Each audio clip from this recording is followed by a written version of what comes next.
Le SEEIF, le syndicat des experts évaluateurs immobiliers de France. Bonjour Monsieur Laurent, Bonjour, je vous invite à vous présenter.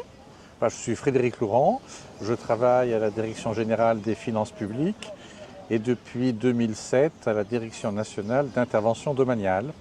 C'est une direction spécialisée de la DGFiP, spécialisée et le bras armé de la direction de l'immobilier de l'État. Donc on travaille, c'est une direction un peu particulière, on y fait des évaluations, mais pas que des évaluations. On a aussi un pôle qui s'occupe de la gestion des patrimoines privés, c'est-à-dire des biens qui sont en déshérence et qui n'ont pas dont personne ne revendique la succession.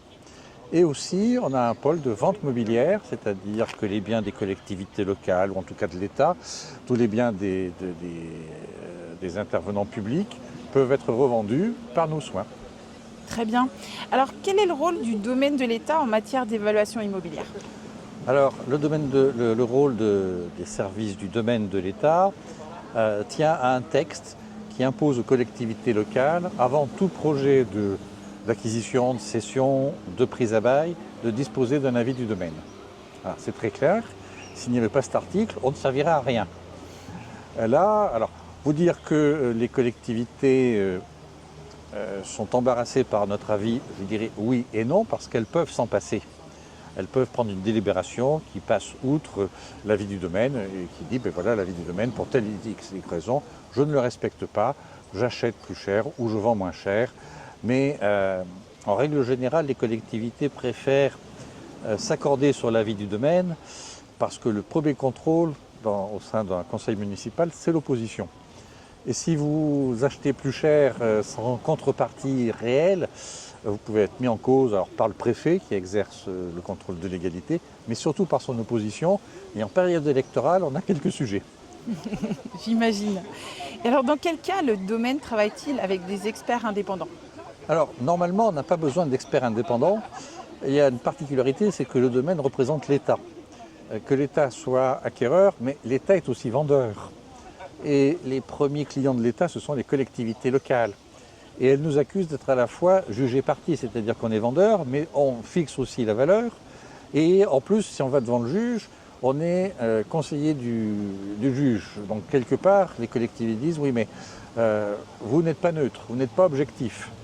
Alors, une directrice de l'immobilier de l'État d'il y a une dizaine d'années a dit, dans ces cas-là, on va faire intervenir une tierce partie et on recourt pour les biens de l'État qui dépassent 1 million d'euros, dont la valeur dépasse 1 million d'euros en province et en région parisienne 2 millions d'euros, à une expert privée qui va faire une évaluation toute indépendance. Après, celui qui vend, c'est le préfet qui donne délégation au directeur des finances publiques pour fixer pour vendre. Mais la valeur et le prix sont fixés par le directeur des finances publiques qui, lorsque c'est l'État qui vend, va devoir arbitrer entre la valeur du domaine et la valeur de l'expert privé. C'est lui qui a le choix au dernier moment. Nous sommes souvent, nous, à l'ADNID, un peu spécialisés et donc un peu reconnus dans les services du domaine, et on fait un rôle d'arbitre entre des expertises de nos propres services et du privé. On est amené à critiquer à la fois ce que l'on fait et à la fois ce qu'a fait le privé pour déterminer la valeur la plus probable, et en tout cas la plus objective et la plus neutre possible.